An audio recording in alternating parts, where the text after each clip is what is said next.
A few other things to mention in terms of just sort of housekeeping. One thing is, well, in terms of the way we're going to do this, we've got a set of questions for the mayoral candidates and a separate set of questions for the school board candidates. I should mention this is not a debate, but a forum. And I should also mention that what we're doing here tonight is basically asking questions that we've already given to them. There's no surprises here. We sent the questions out over 2 weeks ago with the intention that the candidates could speak from their already present knowledge of these issues, but also have the opportunity to research the issues if they chose to have more information about them. This event is sponsored by Mid-Missouri Peaceworks, the Osage Group Sierra Club, Citizens Climate Lobby, and Renew Missouri. And all 4 of those groups are groups that work very actively on climate and energy issues. We were planning on having League of Women Voters sponsorship. A little snafu came up, and they have pulled out from endorsing or co-sponsoring this event simply because of the fact that one of the sponsoring organizations, Sierra Club, has a C4, and that C4 has endorsed one of the candidates. And the league has a particular practice that they don't participate in forums or that anybody's endorsed candidates in. And we understand that, appreciate the good work the league does, and we'll have somebody from Sierra Club asking questions during the school board part where they haven't endorsed anyone. Aside from that, air, clean water, forest and wetland preservation, and sustainable farming practices are common goals which we should all aspire. Unfortunately, he doesn't mention the climate or climate change at all in his response, and he did not respond to any of the list of very detailed questions we had to ask him. So that's where things are at with the other candidate. And now we have 2 candidates who are present, Dilla and Blake, and we're going to be hearing from them. We have Matthew Patterson, who's with Renew Missouri, and Christine Dora, who's with Sierra Club. We're going to be asking the questions this time around, and I think you're going first, Christine? Okay, and you can address that question to Della first. We're going to alternate them, so she'll ask the question, you'll get to answer, then you'll get to answer, and then Matthew will ask a question, and you'll get to go again, and then it'll go to you, Della. So, thank you for being here, and we'll get started. Our public schools are charged with educating our students for the world in which they will come of age and live their adult lives. Most students in school today will live the majority of their lives in the second half of this century when, in all likelihood, the effects of climate change will have far greater negative impacts on society than we've seen to date.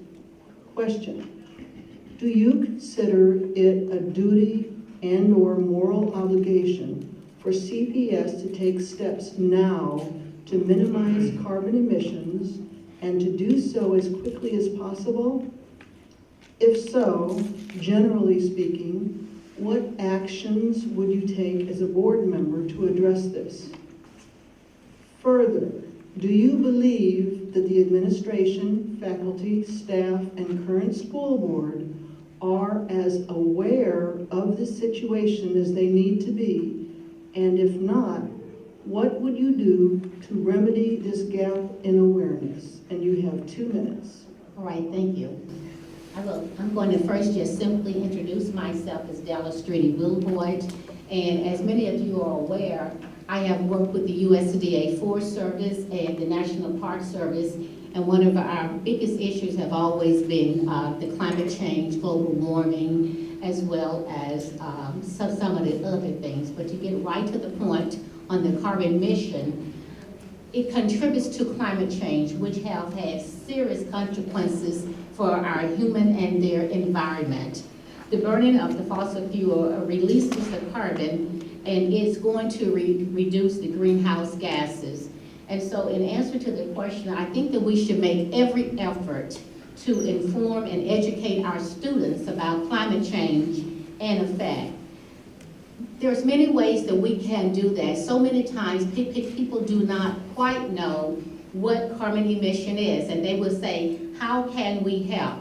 Well, for starters, you can actually buy things from your local area. Let me just tell you a few simple things, and I know I can talk later on about some things. If you change your light bulbs, that is going to help the carbon emission. If you filter your own water, if you buy local, and then also if you plant a tree, all of those things are going to help us to have a better climate.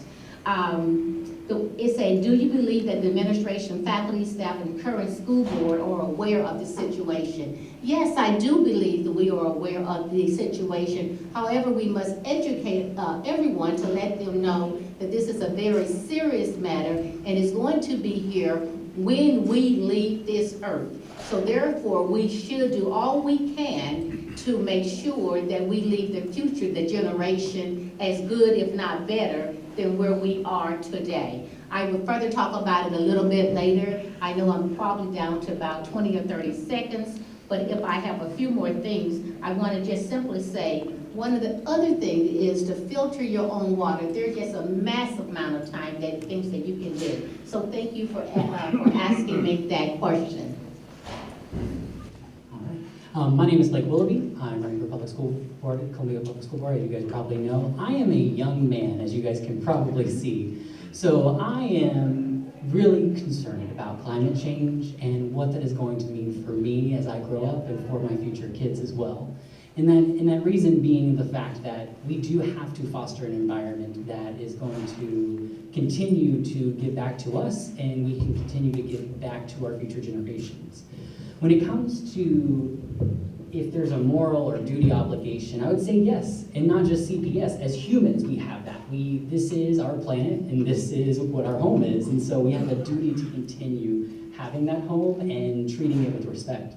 And then that second part of, generally speaking, what actions would you take as a board member? Something that I think would be really, really effective is my proposal to have a student strategic planning long-range committee that is under the school board to help give a voice to what those kids are seeing and what they're wanting to see the school district look like.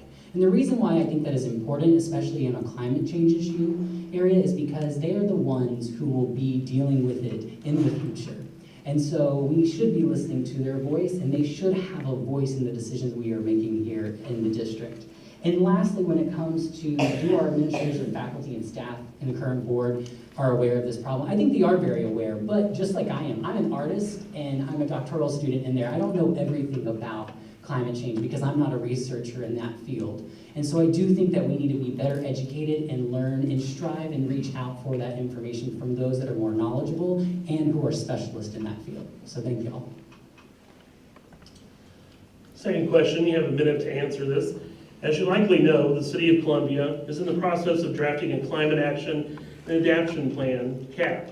Many other government entities around the country are taking similar action, setting goals for greenhouse gas emissions reduction, and laying out methods whereby these goals can be realized. Many districts have already initiated programs to make schools more efficient, saving energy and money in the process. Our questions are, would you support the Columbia Public Schools initiating a process to develop a CAP for the school district? And if so, how soon would you like to see this done? Would you support directing the superintendent to establish a climate change committee open to participation by board members, administration, staff, parents, students, and community members to develop recommendations for taking action on climate change? Again, you have 1 minute to answer. All right, yes, I do believe that as a school board, we should be looking at developing a CAP for ourselves. Do I see us making it a best policy and process in the next 3 years? I think that is potentially possible, but we would have to be attacking that head on really, really hard. And there are a lot of other things that we will be looking at as well. And so I think really, when it comes to reality, I would say a 5-year plan of trying to get this developed and what is going to be the best practices for the future of CPS is going to be imperative to create that CAP. Del? Okay, I want to first address CAP, and yes, I do think that the Climate Action and Adaptation Plan is very, very good.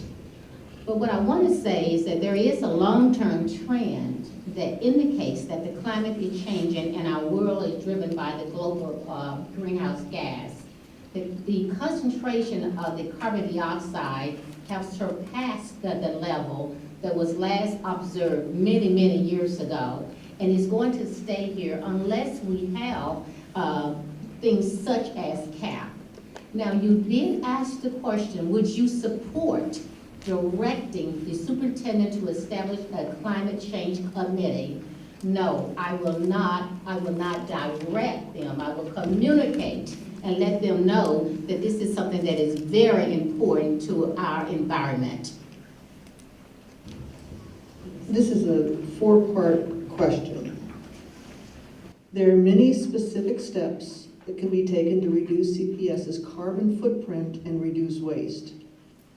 For each of the following items, please indicate if you would support such an effort.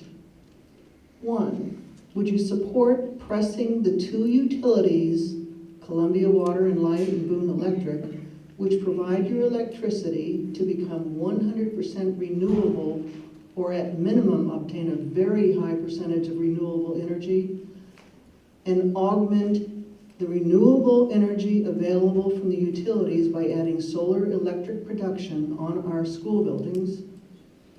2, would you support ensuring that all new schools are extremely energy efficient and retrofitting all existing schools to improve energy efficiency?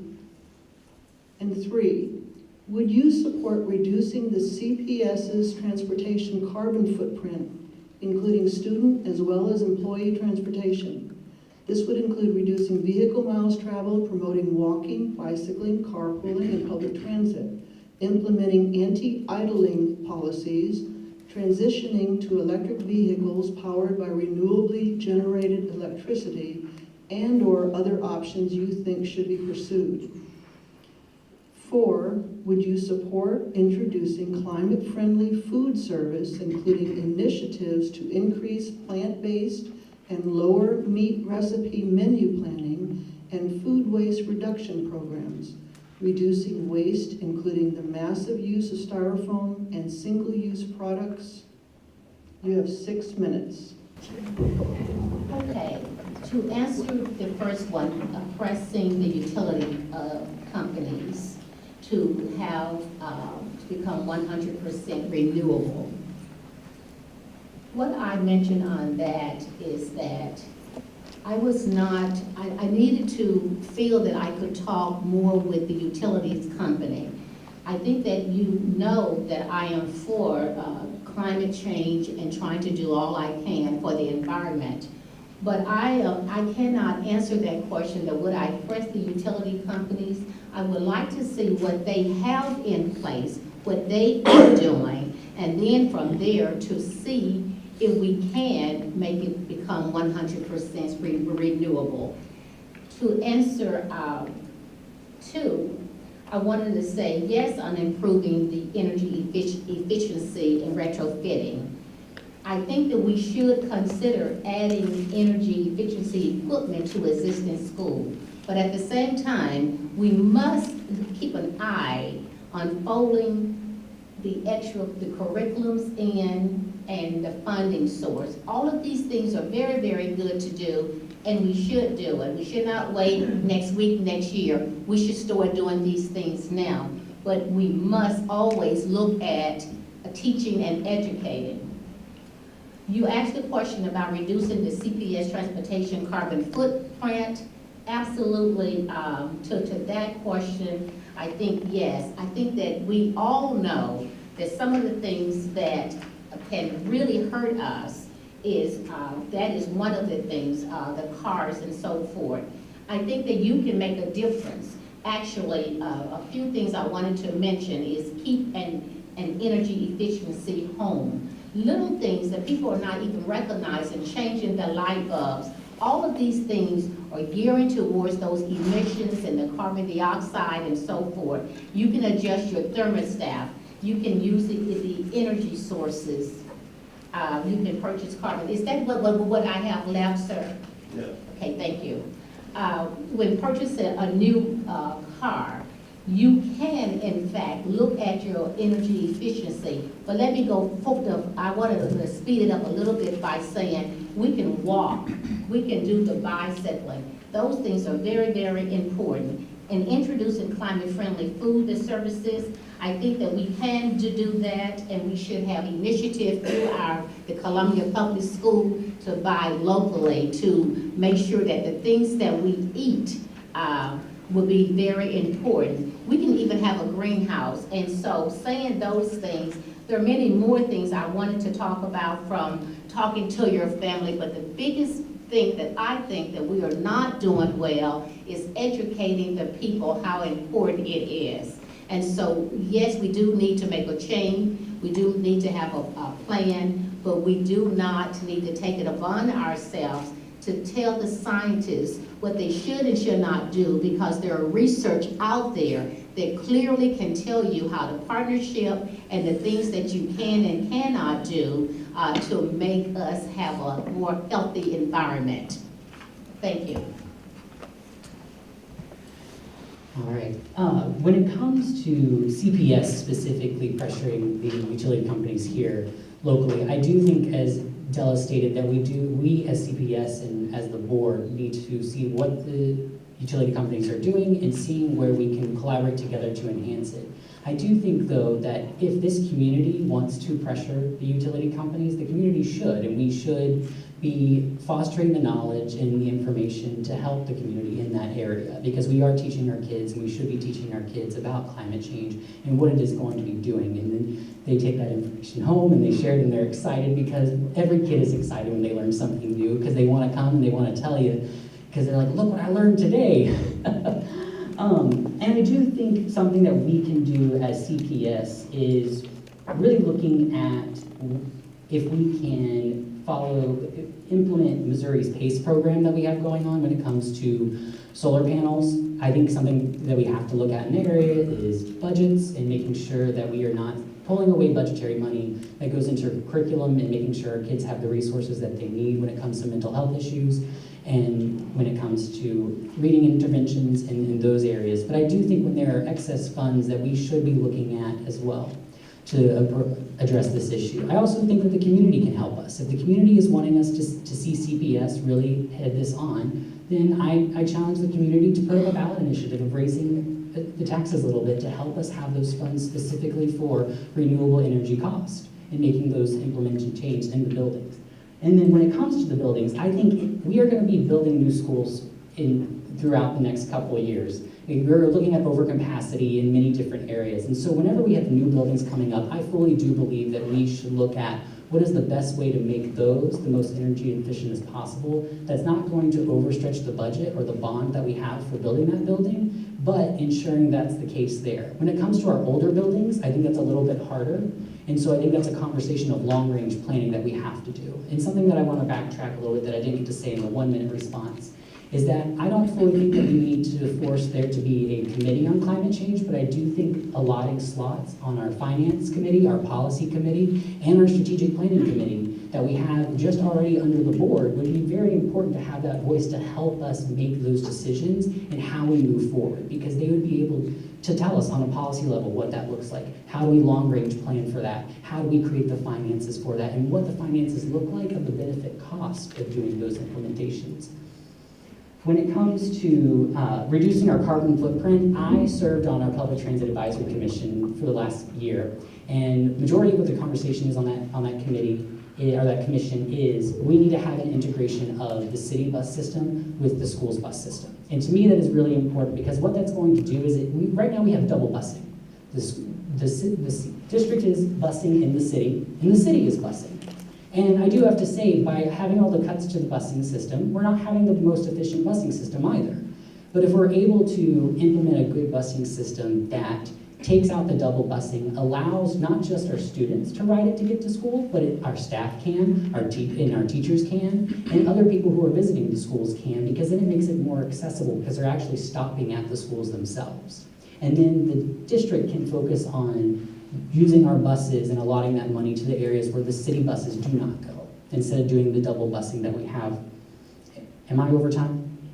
Okay, cool. It's a huge time slot. When it comes to introducing climate-friendly food, I think really it's having a conversation with the experts and who are working in environmental food services, because we have to make sure that it is either a cost neutral or a cost benefit for CPS, because we don't want to be wasting tax dollars in ways that y'all are giving us for education, for kid food, and kind of not making it the right way in that process. And what I mean by that is that I don't want us to be seeing a massive cost of moving into a renewable energy source of food and making sure that we're not using styrofoam in those areas if it's going to mean that we're going to be adding massive costs. And the reason why is that I would then go back to what I said, is pushing the community of if you're wanting to see that, we need to have increased funds in those areas. And as I've said before, my research area is not in this. And so there are going to be things that I have to learn more about, and that is why I think we need to be talking to the experts that are in these fields and what that looks like and who are the service providers in not just this area but nationally on this issue. And the reason why I say all that is because one thing we do have to remember is that addressing climate change is a really important thing. And I think that we do need to do it, but we also need to make sure that we are not doing it inequitably. We need to make sure that we are doing equitable changes with climate change. And something that I fear about moving into not using styrofoam and not using single-use things is the fact that we do send our kids with take-home dinners and grab lunches there's a lot of single-use items in that. And I don't want to be taking those services away in any way like that. But I think there are ways of conversations to ensure that we're able to still do that for those kids and still implement these kind of changes. But that takes a huge conversation with the community and with the experts. And so I'm not saying that I'm against it. I'm not saying that I don't want to see it. I just think it's a huge conversation that we need to be having. And we're not having it. And so we need to start that and see these implementations happen. Sounds good. Question number 4. You have 2 minutes to answer, Blake. Many school districts across the nation have displayed real leadership in making public commitments to address the climate crisis and becoming effective advocates for climate change. Questions. Would you support the CPS taking a leadership role regarding climate change? Would you support CPS engaging in nonpartisan advocacy with local, state, and federal jurisdictions for common sense climate policies that protect current and future students? And also, would you support CPS joining with other school districts across the nation to learn, share, and sustain efforts to address the challenges climate change presents? So before CPS can take leadership in this, I think we need to be better educated as a board and as administrators. I don't think we can say that we're leaders in this effort or we're taking the charge and having that leadership if we don't have the best information possible. And so before we become leaders in this area, we need to have the knowledge and the information to do that. And then we can become leaders. So yes, I would love to see us do that, but we need to become the best educated on the issue and how to address it here in this community to make it the best possible. When it comes to would I support us going, what was the second one? Oh, support the, what was that? Sorry. Nonpartisan. Nonpartisan, yeah, the nonpartisan advocacy. No, yeah, I think it would be a great thing for the school board to work alongside nonpartisan organizations and with our community members, because we do have a large community that wants to see this happen. It's not something that is not being called for, not being asked. That's the reason why we're having a forum like this. And so what that does mean is that we need to work together and see what we can do on a local, a state, and a national level as a school district. And then lastly, when it comes to would I support us, I'm so sorry. Support joining with other school districts. Oh yes, there was some information that you guys gave us around school districts that are doing it that I think is great, and I loved reading about that. Like I said, I want to learn, and really enjoyed what I read there. I think something that is a little bit lacking is I would love to see what Midwestern places are doing in school districts and what local, close area local districts are doing, because a lot of the areas that they have information on are on the West Coast. And so that's going to be a little bit different than what we can do here. There's going to still be things that we can do that they do, but we need to make sure that we're doing what is the best for us locally and not just mirroring what it is. So yeah, thank y'all. Thank you. Dylan? Yes, you asked, would you support the CPS taking a leadership role regarding climate change? I would support that. However, I do believe that we have to openly we have to discuss it with the other school members. And once we have talked about it, as well as the superintendent, that I believe that because they know of the crisis that's going on with the climate change, that we will become effective advocates for climate change actions.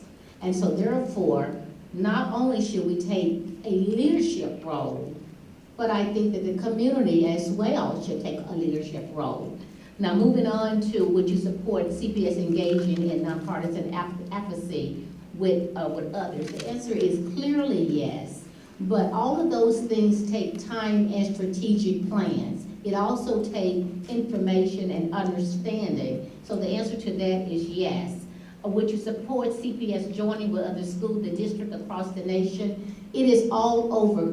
Climate change, the gas, the greenhouse, everyone is talking about it, and everyone does have a different kind of CAP program. So yes, we are open. We as the community and as the Columbia Public School, we are open to learning. We are open to sharing and addressing the challenges that climate change presents. But we have to start now. And I don't think that it's necessarily CPS role to be the advocate when we have other sciences and other agencies that can do just as well in partnership with us. Thank you. And Della, this next question number 5, have 3 minutes, and you'll be the first one to answer. Many districts have updated their curricula to incorporate current scientific knowledge regarding the urgency of the climate situation and the opportunities we have to take action that will ameliorate the situation. Our question is, do you favor adding age-appropriate curricular and educational opportunities such as climate literacy, climate preparedness, and climate justice curriculum for students at all grade levels? Would you support expanding hands-on learning that helps address climate concerns, including, for example, vegetable gardening, environmental art, etc.? Many of the districts have updated the curriculum. And I think that the Columbia Public School have done some of that, but not all of that. The curriculum certainly should be looked at. We should be talking with the principals, the teachers, as well as the Columbia School Board. Would I be open to that? Absolutely. I think that we have to take actions that will alternate the situation. So saying that, it said, do you favor adding age-appropriate the curriculum? Yes. I think that as early as 1 or 2 years old, you can tell your child to turn off that light. You can tell that child to plant a tree. So yes, we have to do that, not just for high school. We need to start with preschool. Would you support expanding hands-on learning? Yes, because the question is, how many of you really know about greenhouses, about climate change, and so forth? I would assume that not many of us know a whole lot about it. So again, would you support it? And my answer is yes. The vegetable gardening, we are doing that now. I know that MU, at the University of MU, and so many throughout the states are doing the same thing, that they are using the vegetable gardening. They are looking at the environment. They are looking at the soil. And we can do something as citizens, not just as a board member, but as citizens, to change this climate change, global warming. We can do quite a bit to change that with everyday simple things. And so I know I don't have a lot of time, but I could give you certainly a lot of examples that you would be surprised that you are doing every day, that you are making a difference. I think that if I am going to be part of the school board, I want to hear from you. I want to see you help us to make the decision to add age-appropriate information to all of our children. Thank you. Thank you. Blake?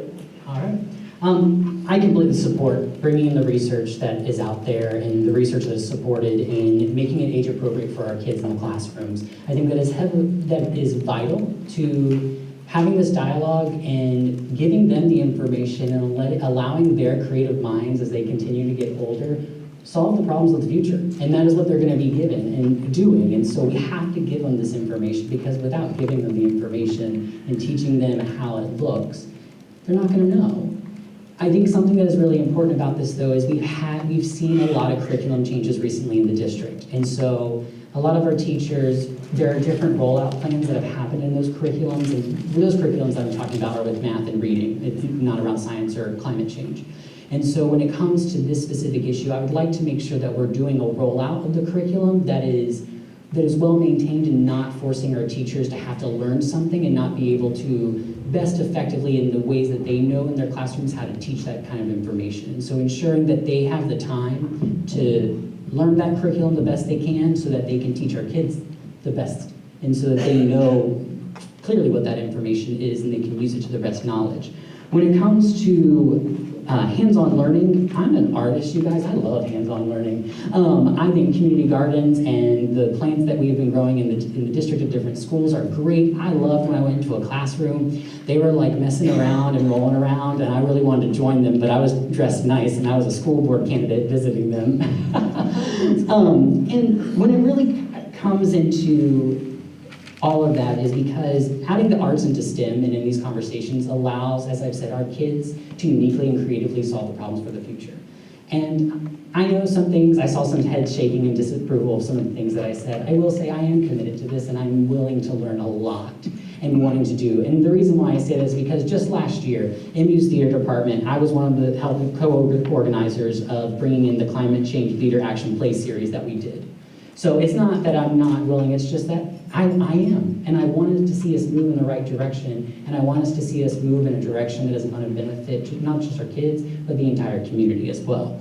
And lastly, when it comes to everything, I want you guys to know I'm going to be involved in this community and engaging. Right now, it's the campaign season, so you're seeing a lot of our faces right now. You're going to still see my face after April 2nd. It's not going to change. And so on April 2nd, if you're wanting a fresh, young, community-engaged artist educator in the school board, please vote for Blake Willoughby. Thank you all. That was our last question. I have a couple of things I wanted to announce, though. First off, I didn't say this at the beginning, but I should have. When we vote for school board, we get to vote for 2 candidates. So there are 3 candidates running, 2 board seats open, so you could theoretically vote for both candidates here tonight or any combination of candidates. I just wanted you to know that that's the way that works. Also, I wanted to thank the co-sponsors once again. This includes Mid-Missouri PeaceWorks, Osage Group Sierra Club, Renew Missouri, and Citizens Climate Lobby. And appreciate the fact that we're all able to work together. I would encourage you in the audience, if you're not already, to get involved with one or more of these organizations. They're all organizations that are grassroots, volunteer-driven, and very interested in having more participation. So if you have questions and want to ask about Renew, you might ask Matthew. If you want to ask about Sierra Club, Christine would be good. You want to talk about PeaceWorks, I could talk with you, or several other people here could talk with you, and I guess Citizens Climate Lobby, I'm not sure if there's a representative here tonight, but they are very active and looking for people to work with them on their lobbying efforts, so I'd encourage you to check all that out. I want to once again thank KOPN for lending us this sound system. That's a big help, and we really appreciate it. And I want to thank all of you for coming here and being concerned enough to join us. So thank you all, and if some people could stick around to help us pack up and clean up, that'd be great too.